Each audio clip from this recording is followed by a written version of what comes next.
Salam alaikum. Alors, donc dans ce chapitre des langages C++, nous allons voir les éléments de base des langages C++. Alors, dans ce chapitre, غادي نطرقوا la structure générale d'un programme C++.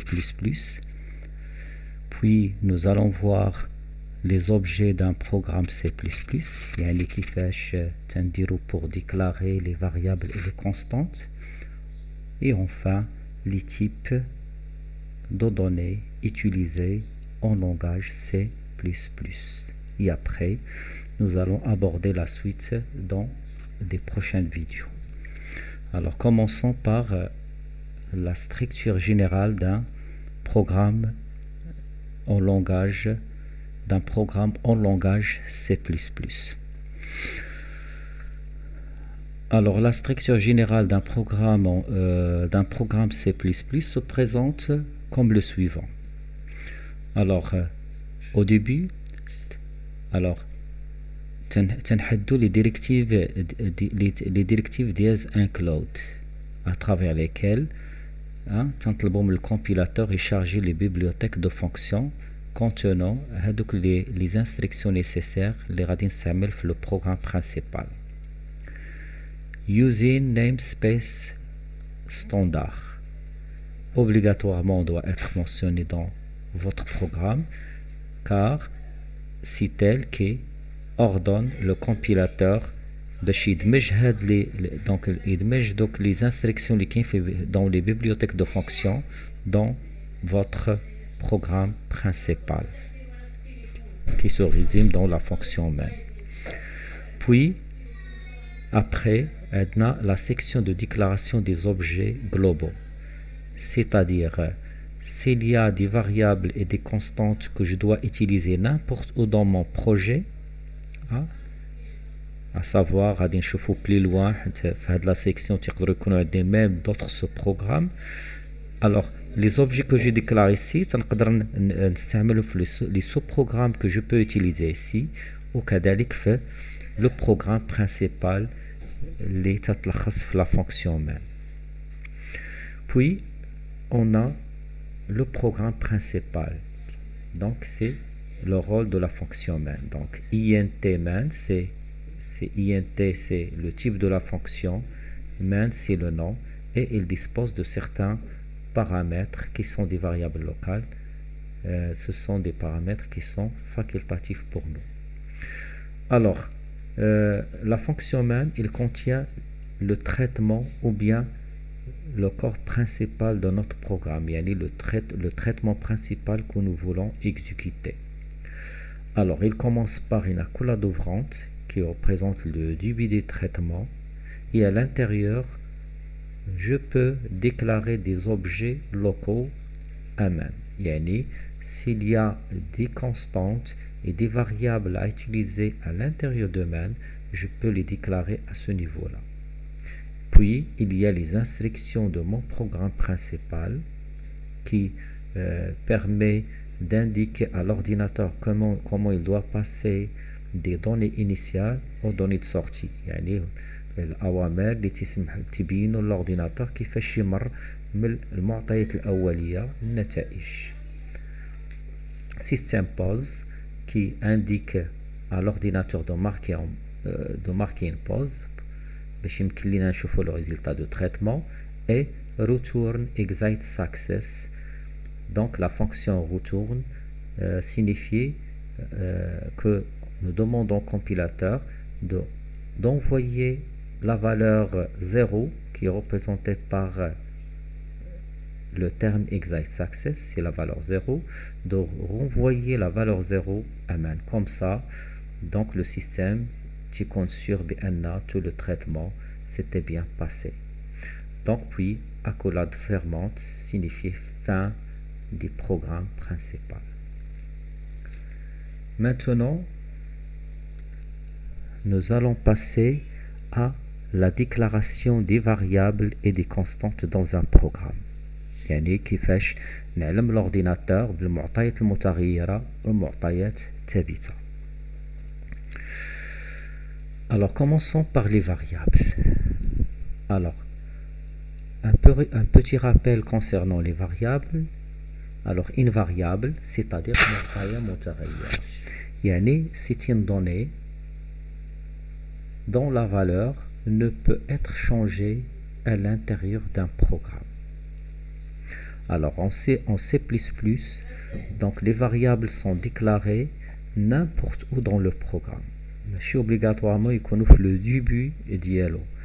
Mais de préférence, de les déclarer au début du programme, sauf en cas de besoin. يعني pour question de lisibilité باش يكون عندنا البروغرام واضح واضح وبيان ستركتوري يستحسن نديكلاريون في بداية le programme. Alors la syntaxe, alors pour déclarer une variable, on utilise la syntaxe suivante. Type, identificateur de la variable, يعني le nom اللي تنعطي la variable اللي غادي يميزها في mon programme. Exemple, maintenant pour déclarer une variable de type entier qui s'appelle A, je mets int, يعني qui signifie integer A, point virgule. Par exemple, pour déclarer maintenant trois variables de type réel, donc supposons que j'ai les notes que j'ai trois notes donc des étudiants d'une classe que donc les hommes des données qui varient d'un étudiant à un autre, que je veux les déclarer. Dans ce cas, je mets float, c'est-à-dire réel, note 1, virgule, note 2, virgule, note 3. Donc cette déclaration permet de déclarer trois variables, note 1, note 2, note 3, qui sont de type réel, float. Passons aux constantes. Alors, qu'est-ce qu'une constante? Alors, la constante, l'axe dit à la variable. C'est une donnée dont la valeur reste fixe tout au long du programme. يعني معطية ثابتة اللي القيمة ديالها ما تتغيرش طيلة l'exécution تنفيذ du programme.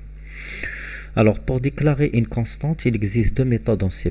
La première méthode donc, consiste à déclarer une variable dont la valeur sera constante pour toute la portée de la fonction main.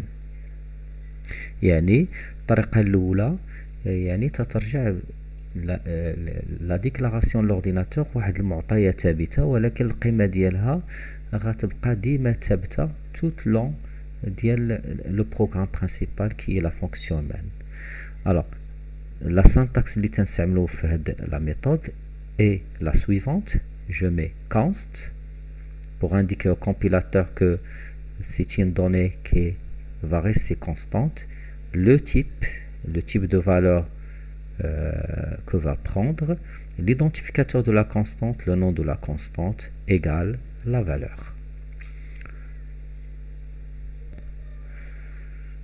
Exemple, مثلا, supposons que le taux de TVA donc en commerce, elle est fixe, elle est de 20%, quelle que soit la marchandise. Dans ce cas, je déclare ma constante de cette manière, const float réel, taux de TVA, c'est l'identificateur de la constante, est égal à 0,20. 0,20 représente 20% qui représente la valeur de la constante. Alors dans ce cas, le compilateur réserve une place en mémoire ici de 4 octets pour la constante taux de TVA. Alors, le genre de déclaration, le système تخصص une case mémoire pour le taux de TVA, mais il garde une valeur fixe, donc ce qui est indiqué par le mot-clé const. La deuxième méthode. La deuxième méthode consiste à définir un symbole à l'aide de la directive de compilation define. يعني تنحدد بحال واحد المرادف la valeur constante, mais sans réserver de case mémoire pour cette constante. Alors, la syntaxe c'est dièse define, identificateur de la constante, valeur. Alors, il faut signaler que l'usage de dièse define, la déclaration des constantes avec dièse define, donc se fait juste après les directives include. Exemple, dièse define taux de CNSS égale 0,448.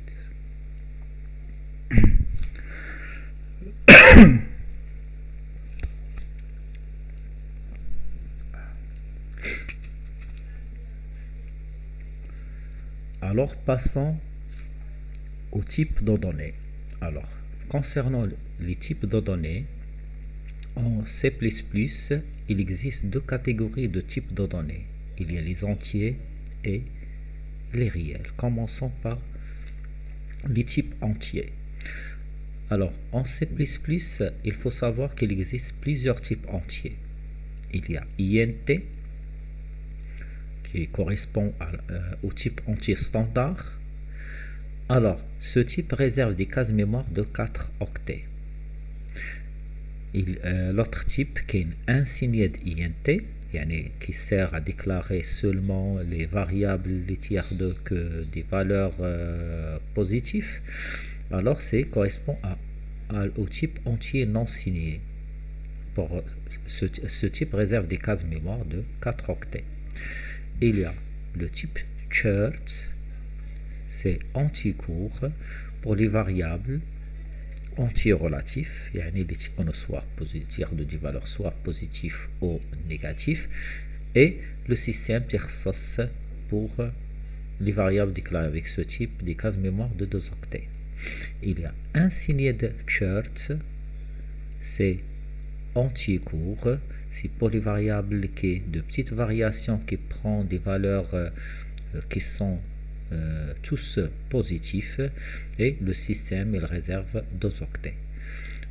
Et enfin il y a le type char, c'est caractère, c'est un type entier réservé pour la déclaration des variables de type caractère, à savoir que les caractères sont stockés sous forme du nombre selon le système de codification ASCII, et le système leur réserve des cases mémoire de taille 1 octet.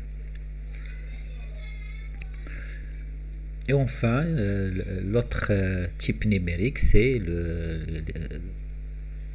l'autre catégorie de type numérique, ce sont les types réels.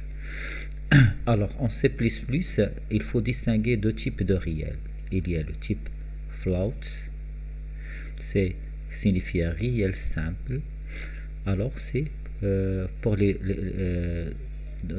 variables réelles de petites variations. Il permet de réserver des cases mémoire de taille de 4 octets, et ces variables peuvent avoir 6 chiffres de précision. تقدروا يتوفروا حتى 6 chiffres après la virgule. Il y a le type double, qui signifie réel à double précision. Donc, ce type sert à déclarer les variables de grande variation, et le système réserve une case mémoire de 8 octets, et ces variables peuvent avoir, leurs valeurs peuvent avoir jusqu'à 8 chiffres de précision. Donc, نكتفيو بهذا القدر. Donc, on se retrouve dans la prochaine vidéo pour voir la suite. مع السلامة، إلى اللقاء.